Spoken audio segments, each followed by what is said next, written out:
Okay, so, because we start everything with so.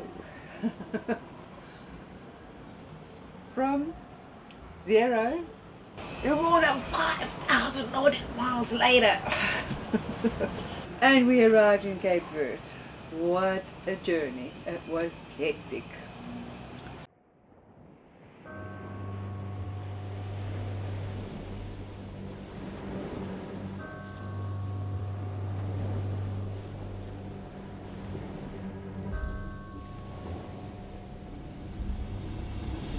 Sailing Sisu, if you want it. Sailing Sisu, if you dare. Sailing Sisu, you live. Sailing Sisu, love for me. It was sure a hectic ride, and that was what, 4 months ago? 4 months ago, from stepping onto the boat for the first time, not even sailing yet. Yes, I can remember stepping on a boat. We had to do the sea trials, and me and my brother we flew down to Cape Town to step on a boat, and it was full of stuff. It was hectic. Nothing of Petrus Statues was there. It was just full of spares and rescue stuff and safety stuff and Everything. batteries, and Boxes. man, it was crazy. So obviously all those things needed to find a hole. Just look what arrived. All the batteries. And there is more stuff. Lots of stuff.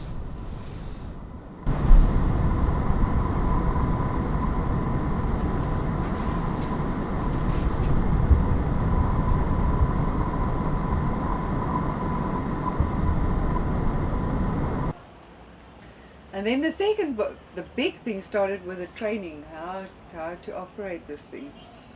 And we started our RYA training. I did my day skipper for 4 or 5 days, and then Frick continued with his yacht master offshore. Yeah, and I think we came down, we left for 1 week on a boat, still trying to organize everything, and then hop into a little monohull, and there we go for our skipper's license. So we did not even, we saw Sisu for a week, and then off we went to do the RYA.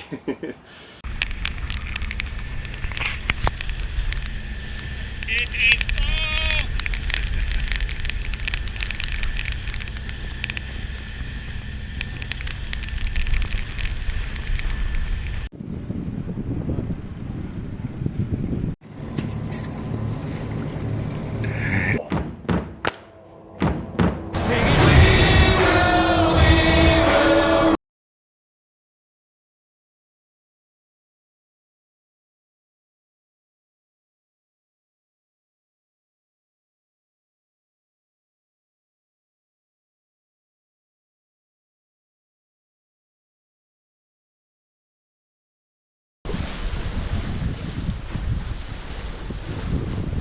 Having our first sail, my first sail on Sisu for a long passage, 70 miles from Saldanha to Cape Town, and it's just absolutely awesome. And there's whales everywhere around us, everywhere, maybe at least 30 whales. Yeah, it was crazy. And meanwhile, everyone asks us, "Where's the videos? Where's the videos?" And we just cannot get to all the stuff. It's just so many things. We couldn't understand how these sailing channels do it. How do they make videos and still carry on? We just thought that we'd never be able to do this, but it was just crazy in the beginning. Yeah, so it was, yeah, we had to do all of that, and then we have to learn what it's about. Literally, we had to start there. What is about? What is sheet lines? What? Okay, not 100%. We did a little bit of things beforehand, but it was literally getting onto about, oh, this is what I call a bowline knot, isn't it? And it was like, It's a very important knot. Ah, is it this one? You know, why? And then we had to organize the naming ceremony.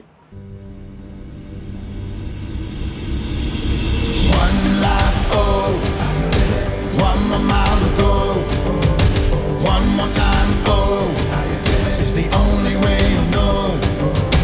One life, oh. No, remember all of that? We had to invite people over, and it's like the first time hectic. We just we were at least 2 weeks on the boat. And my brother came on board as well with his wife and his two children. Kids. And then I came from the RYA yacht master offshore back, and it was again a week, and then it was the naming ceremony. So everyone was to be organized, and the arrangements for it was crazy. And then I had to do my magic stuff on the boat before the people get on the boat. So Sailing Sisu, if you want it, Sailing Sisu, if you dare, Sailing Sisu, you live, Sailing Sisu. it's just been a continuous hectic chase to get everything done. And then we had to make sure the boat it can actually sail, no? So we went on a shakedown cruise, and that was a, I think you guys have seen the video already. It's not easy to do a shakedown cruise in Cape Town. No, That really shakes the boat. and Those and winds. we saw opportunity. We went past Cape Point. We never know whether we can come back again. So we went past Cape Point twice. No, many cruisers in their life only do it once, and that's the most. Never again. Yeah, that's the most scary moment of their life, is actually to go around Cape Point. And we just did it twice on our shakedown cruise.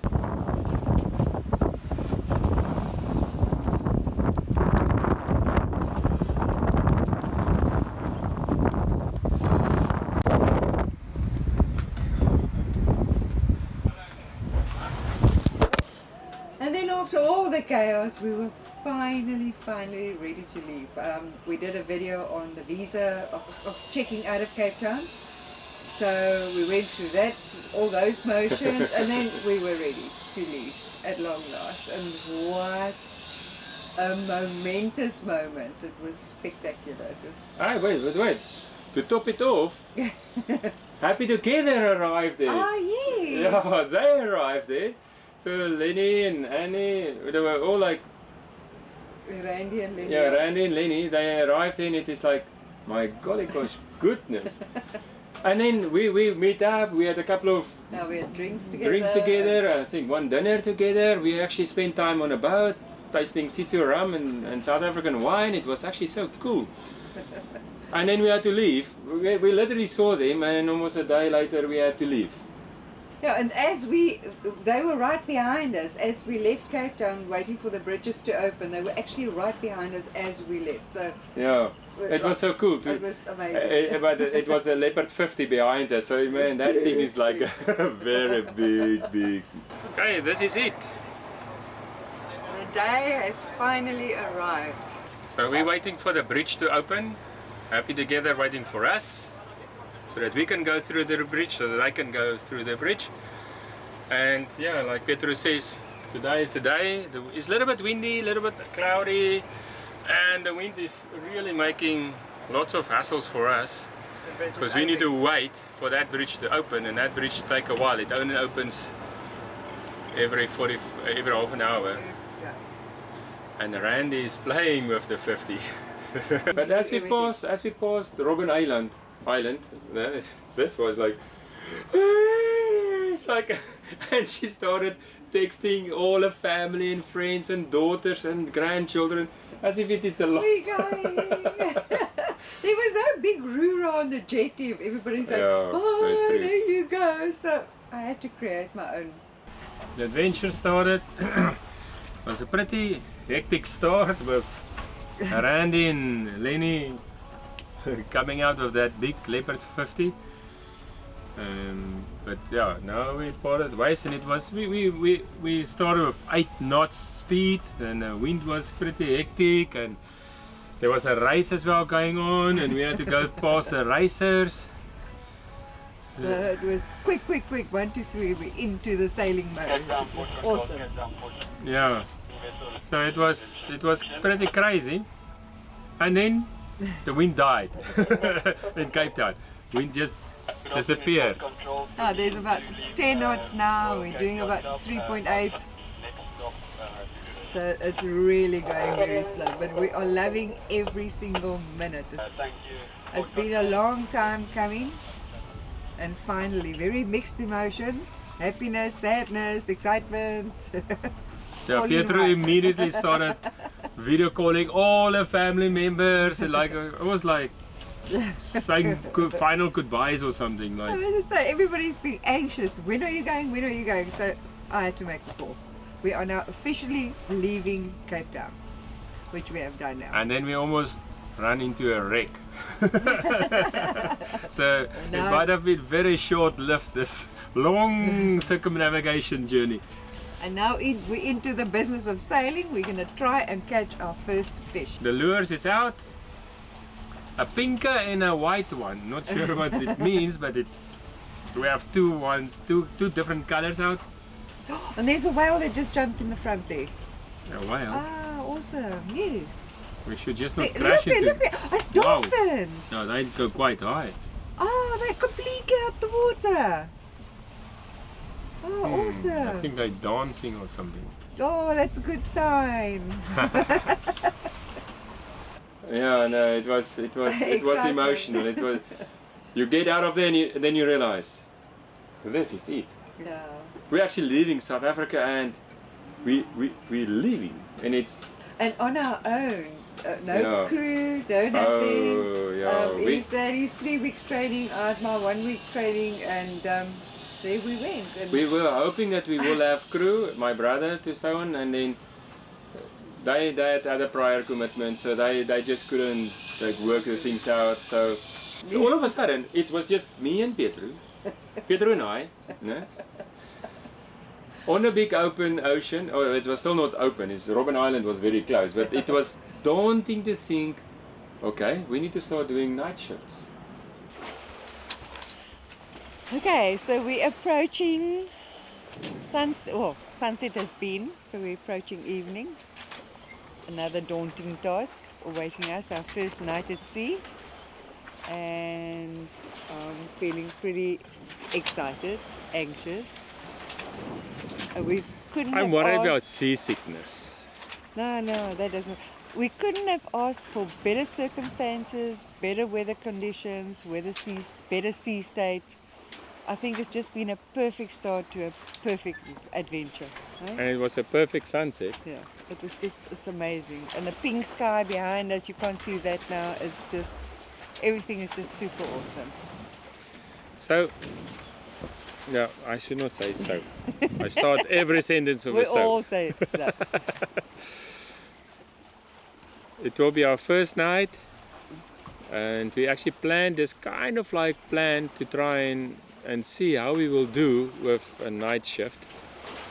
And it's a short hop, but it's night nevertheless. It will be night. Yeah. It will be night, and in fact we can actually stay together awake till we anchor.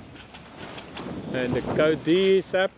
Maybe we will put it down, but it is very calm. No, very calm at this moment. Perfect. It is absolutely And we're doing perfect. maybe 5-6 knots. There's a little bit of current pushing us as well. Yeah, and the wind is about between 7 and 8. Yeah. Sometimes down to 5, so not a lot of wind. Not a lot of wind. But we're happy with the progress we're doing. Yeah, it's our first couple of hours on our journey. On our own. On our own. Yeah, that too. We've done about 700 miles on Sisu already, but it was with my brother and his wife and 2 children, so we always had some help, and it was always in a day. And yeah, we did some night docking and night things and like that. When we came into the Cape Town Marina, which was quite hairy. Yeah, the wind is But the sometimes. captain did it, no problem. Yeah, the wind is not always as favorable as you want it. It can go from nothing to 20 knots in Yeah. 20 0 seconds. Yeah. You think you have it under control, but yeah, I think tonight is the first night that we will actually go into the night and there's no land. Yeah, it's just ocean and beautiful skies. It's just amazing. Yeah. We couldn't have asked for a better start. You've got no idea what to expect. It's completely going in the dark. Yeah. You really don't know what's waiting for you. And what an amazing feeling. It was actually super awesome. That quietness, that aloneness, to be on your own, in the dark, just the ocean around you. We survived our first night.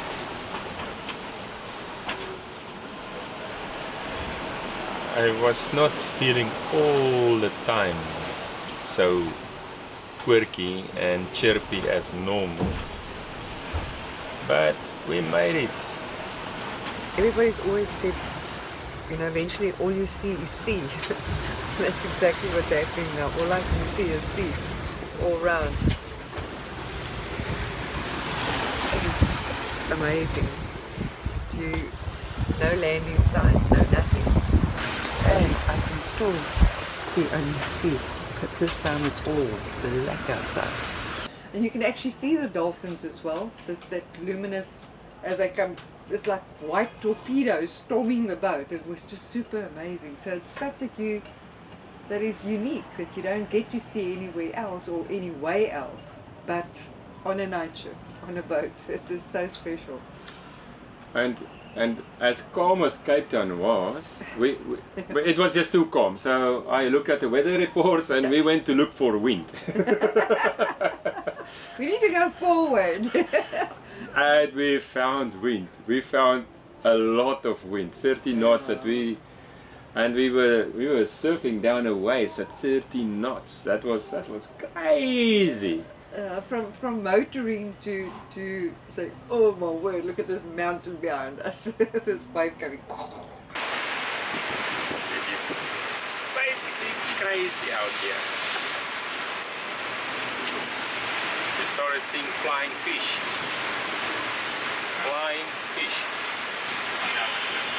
And you can see them. It's pitch dark, but you can see them and flies. They jump up, start flying, and then just cannot make it and just go back into the water. We're doing a pretty nice 9 to 10 knots the whole time, and the wind is between 22 to up to 28. The true wind. Apparent wind is also around there. We just adjusted our course. And remember when we left Cape Town, we tried to fill the code D a couple of times, no? And we couldn't fill the code D properly. Every time we fill it, it didn't want to fill. We didn't know how to fill the code D. And here we are, taking this big sail, and we had to learn this thing, how to fill it while we were at sea. We were not having the big sail up when we were doing this 30 knots wind thing. But it was also part of the thing. So many things that we had to learn. Yeah, and we were breaking our ropes. It's a lot of first times, you know, first time this and the first time that, and so it was just, it was overwhelming, but we managed. Yeah, and then we found leaks on a boat. It's a new boat and it is leaking, and it's like, are we going to sink? And there's like all these things that's coming, rushing through you. But I must add as well, what also happened is a mister that doesn't do any cooking. It looks good! He flipped pancakes. He actually cooked us some pancakes. That's what happens when you're at sea, apparently. She's very good with Photoshop. It's stuff to do. So I said, it's your turn, mister. You're doing pancakes.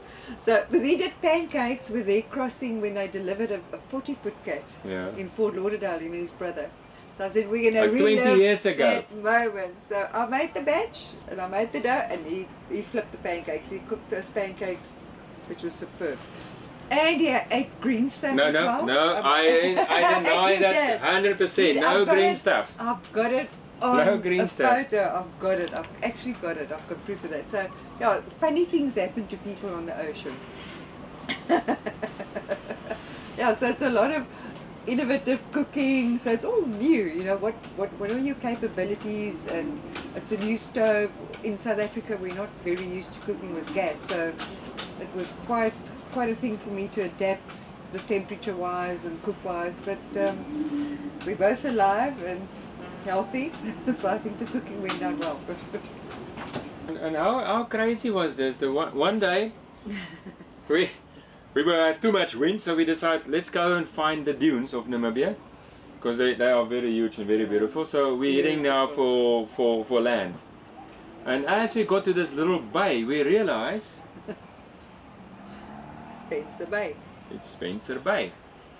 But we didn't realize yet until we saw the little house Yeah, of where the penguins are. and it looked familiar. We thought, what? After 4 days and 4 nights at sea, we have arrived at Spencer's Island Bay.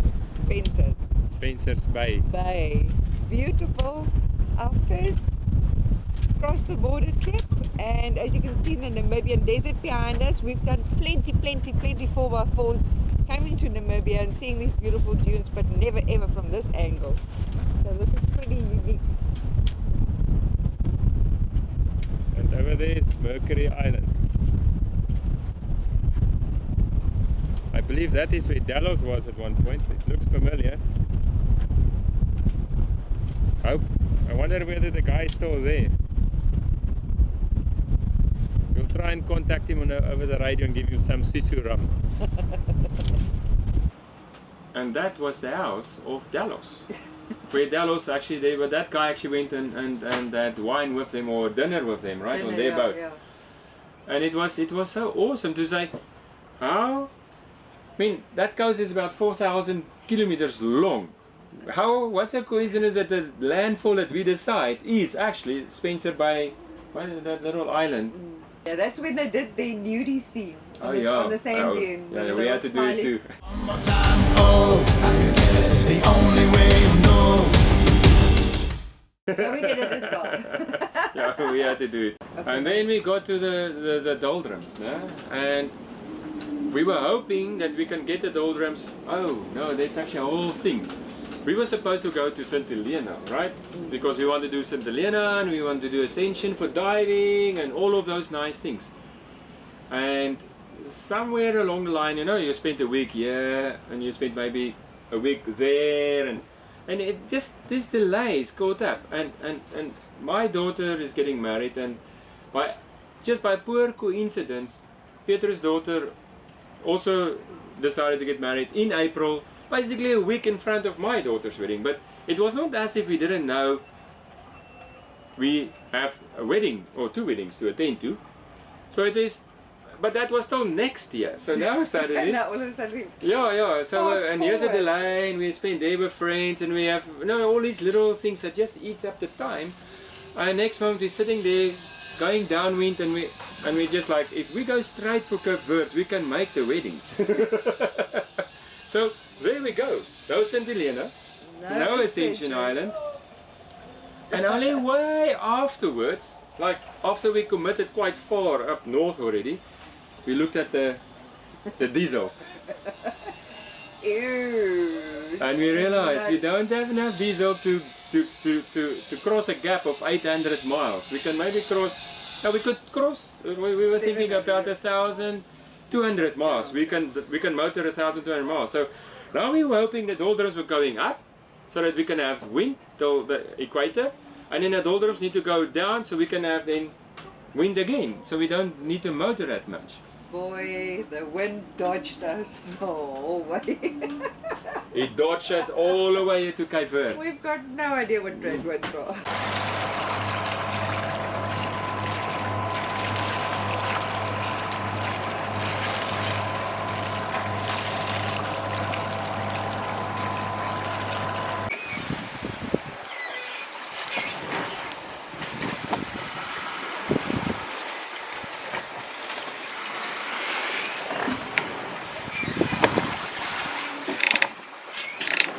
No, the northeastern trade winds, they don't exist. They don't exist. I think it's a myth.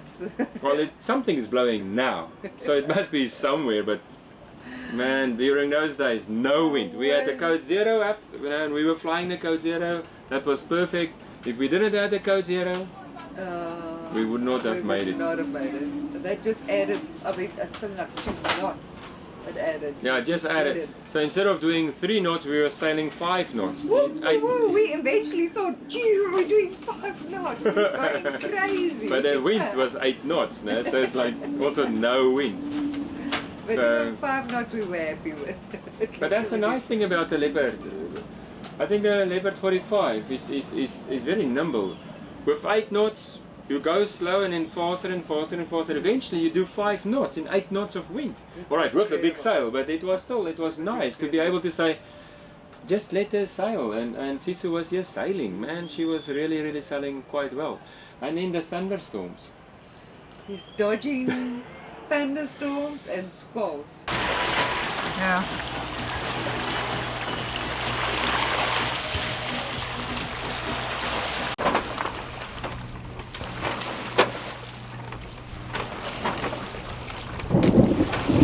We never knew we need to dodge thunderstorms.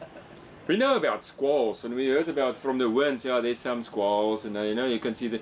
We never saw any weather on the radar until we hit the northern side of the doldrums. And we made buddies, and they said, don't you worry, check your screen, you will see them. The radar, yeah. The radar. And we said, but we're not seeing anything. And we have the fancy Doppler 2, Quantum 2 radar and everything. Big orange things crept across the screen, and you just about yourself. It is so scary. And the thing is, they our yacht buddies, they just moored over there. They tell us, oh, just dodge them on the western side, because they all go on the eastern side, so they go from east to west. So just go on the western side. How do you go to the western side if you're already on the west side of that big ass thing that's coming to you, and there's lightning, and it is like. Oh, it was very scary. We try to run from those things many times very fast, and it is difficult. It's not. No, don't worry, you dodge them. Oh, yeah, super fun. Just dodge the storms. Talking about dodging, what were those orange balls? Oh. Yeah, these crazy things pop up on the screen, like in formation. Yeah, you're sailing, and in the next moment on the screen it's like, goonks, like little boats appearing. And as you go closer, they get more and more, and later on they're in a square. Like 16 of them, you know? Yeah. And you have no idea whether it's fishing nets or what. It's just like the things are just appearing. So. And you're gonna go right in the middle of them. Yeah. It's like, well, why are they in front of our route? I don't know. It happened, I think, 2 times. Right in front of us, this line right appeared. in the middle. Yeah.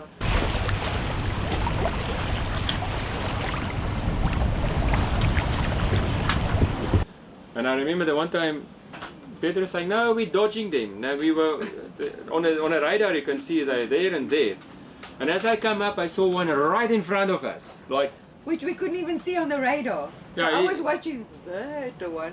Yeah, so I think the radar, these things have like this little AIS beacon, and not all of them is activated. So this one was not activated, but it was also not part of the pattern. It was in the middle of these things. So, and we missed it by millimeters. We came very close. Well, not millimeters, but yeah. We came very close, yeah. Yeah, and then and then we lost our code 0 twice in the water, twice. Not the actual sail, it was the lines. So we blow our reef line. Very stupid mistake. We did not see that the line is hooked into one of the blocks on the deck. Yeah, the first one was actually, it chafed through one of the bracket.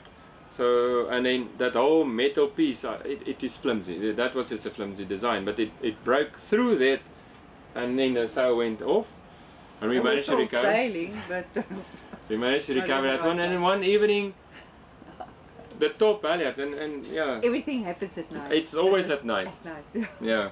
And Peter is a ship passer, also on her shifts, always on her shifts. The biggest boats will be the closest to us, like 700 feet, no, and 400 feet.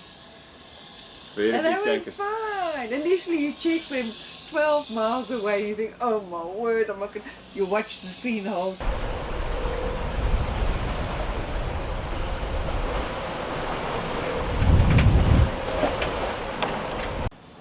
Right next to you, and you go, you're still fine. But we arrived. So then you relax. We arrived. And we arrived in time. Almost 5,000 nautical miles later, Yeah, 4 months ago we had nothing. with no experience. Now we have 5,300 miles. Yeah, we have a lot. And- But we learned a lot. He taught me a lot. He's great at improvising different techniques of doing stuff, which he's going to do videos on. So the idea is that Pietro will now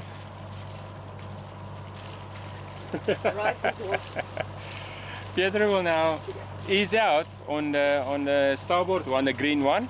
So one of the things that when we arrived here was that the guys were talking, when even the children, the yachties, we met a lot of friends here, and some of the friends we actually met, we didn't really meet them, but you know, in maybe in a passing by, or when I passed the boat where we were moored. No, in Cape Town, because everything was crazy for us. Everything Yeah. was new, and you know So, you sidetracked. You don't. so some of the people that was there is actually now here. Yeah. So when we arrived here, They had champagne. yeah, champagne, so they had everyone was caviar. here. And they say we are a crazy bunch of children that has no idea what we just did. Other people will do maybe 1 year, 2 years, 5 years before they even do. And other like the yachties like these, the children of these yachties, they were actually telling us, now everyone is doing the whole follow the trades, the tropics, and going through, and then come around and then do this long passage. No? And it But was, our first trip we did. yeah, the second passage, basically Cape Town to Walvis Bay, and from Walvis Bay to here was 3,000. 3,900 something. 3,900 something. Yeah. And this one little boy, he was telling us, he was what, 8 years old, I think. a tiny child. He says, that is most probably the longest trip that we will ever do. And we did it on the second leg. It was like, And we thought, oh, no big deal. Maybe everybody said you're crazy. and you know, the provision that Pietro did was actually excellent. It was We had, pretty spot on. yeah, we had still fresh onions left, I and had butternut, I had sweet potato, I had onion, I had shallots, I had garlic, which I gave away yesterday. a freezer full of meat. And We there's had no- 2 freezers, one is still full of Because meat. we only caught 4 fish. No, really. The only 4 that was in the ocean, we got it. There's Yeah. nothing left. Sorry to disappoint you guys, there's no fish in the There's ocean. no more fish. There's no more fish in the oceans. Yeah, Yeah. so I'm feeling pretty chuffed Yeah. of what we've accomplished. I'm super proud of my captain for bringing us here safely. Cheers. Well done. Well done. So you Cheers guys, to our supporters. Cheers to our viewers. You guys are great. You guys are also cheering us on Yeah. along the way. And our That's- Patreons, there's a couple of Patreons there. it just makes Thank it. you very much for your support. It's just nice to know there's people out there looking out for us. It's nice. Thank you. Ciao. mile ago.